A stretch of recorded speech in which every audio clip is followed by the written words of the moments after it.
যারা ইংরেজিতে কথা বলতে ইচ্ছুক বা ইংরেজিতে কথা বলতে চায়, ইংলিশে কথা বলতে চায়, তো তাদের জন্য আজকে ছোট্ট একটা ভিডিও এবং ছোট্ট একটা বিষয় নিয়ে আলোচনা করব। সেটা হচ্ছে দুটি শব্দ নিয়ে, দুটি ওয়ার্ড, দুটি প্রোনাউন ওয়ার্ড নিয়ে কথা বলবো আজকে আমি। সেটা হচ্ছে এক নম্বর হচ্ছে মাই, দুই নম্বর হচ্ছে মাইন। মাই এবং মাইন এই দুটো শব্দ নিয়ে আমরা কথা বলবো আজকে, এবং এর ব্যবহারটা দেখবো আমরা, এটা কীভাবে ব্যবহার করা হয়। মনে রাখতে হবে মাই মানে হচ্ছে আমার, মাইন মানে হচ্ছে আমার। আর ইন্টারেস্টিং বিষয় হচ্ছে মাই এবং মাইন উভয়ই হচ্ছে পসেসিভ কেস, অর্থাৎ এটা পসেসিভ ফর্ম। পসেসিভ ফর্ম সাধারণত, এই পসেসিভ প্রোনাউনটা সাধারণত পসেসিভ অ্যাডজেক্টিভ হিসেবে কাজ করে। পসেসিভ অ্যাডজেক্টিভ হিসেবে কাজ করে কিভাবে? পসেসিভ অ্যাডজেক্টিভ অর্থাৎ পসেসিভ কেসগুলো সাধারণত একটা নাউনের পূর্বে বসে সেই নাউনকে মডিফাই করে বা বিশেষায়িত করে। ফর এক্সাম্পল, যেমন this is my pen, this is my pen, এটা হচ্ছে আমার কলম। ভালো করে খেয়াল করতে হবে, সেন্টেন্সটার দিকে খেয়াল করতে হবে। মাই পেন, এখানে পেনটা হচ্ছে নাউন, তারা কিন্তু মাই বসছে। সো এই পেনটাকে বিশেষায়িত করছে যে মাই পেন, আমার কলম। কলমটাকে আরেকটু পরিচয় তুলে ধরলো যে এটা কলমটা আমার, মাই পেন। এখানে কিন্তু এইভাবে ব্যবহার করা যাবে না, দিস ইজ মাই, এটা আমার, এরকম কথা ব্যবহার করা যাবে না। তো মাই মানে আমার, আবার মাইন মানে আমার। তার মাইনের ব্যাপারটা কেমন? মাইনের ব্যাপারটা হচ্ছে অবজেক্ট যেভাবে কাজ করে মাইন্ডটাকে ঠিক সেইভাবে ব্যবহার করা হয়।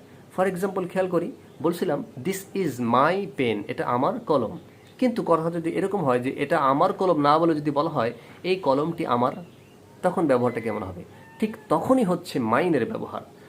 এই কলমটি আমার, this pen is mine, this pen is mine. তাহলে this is my pen and this pen is mine.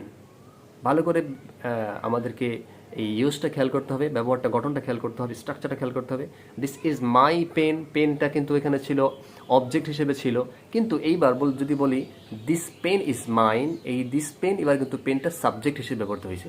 কাজেই যখন মাইন ব্যবহার করা হবে তখন পেনটা সাবজেক্ট হয়ে যাচ্ছে, আর যখন আমরা পেনটাকে অবজেক্ট করতেছি তখন কিন্তু মাইন ব্যবহৃত হবে না, হবে মাই। তাহলে আমরা মাই এবং মাইনের মধ্যে পার্থক্য বুঝলাম যে মাইটা কিন্তু সাধারণত অ্যাডজেক্ট হিসেবে ব্যবহৃত হবে নাউনের পূর্বে বসে, কিন্তু মাইনটা কিন্তু সম্পূর্ণভাবে একটা কি বলে এসের মতো কাজ করবে, যে অবজেক্টের মতোই প্রায় কাজ করবে, যেটাকে আর একটা কমপ্লিমেন্ট বলতে পারি, কমপ্লিমেন্টের মতো কাজ করে। তাহলে আমরা এটা বলতে পারি, তাহলে সেন্টেন্সটা আমরা কি বুঝলাম? যখন বলা হবে এটা আমার কলম তখন বলবো দিস ইজ মাই পেন, আর যখন বলবো যে এই কলমটি আমার তখন বলবো দিস পেন ইজ মাইন।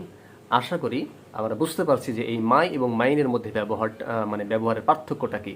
যদিও দুটোর অর্থই সেম এবং দুটোটাই সেম কেস, সেম ফর্ম। আশা করি আমরা বুঝতে পারছি বিষয়টা।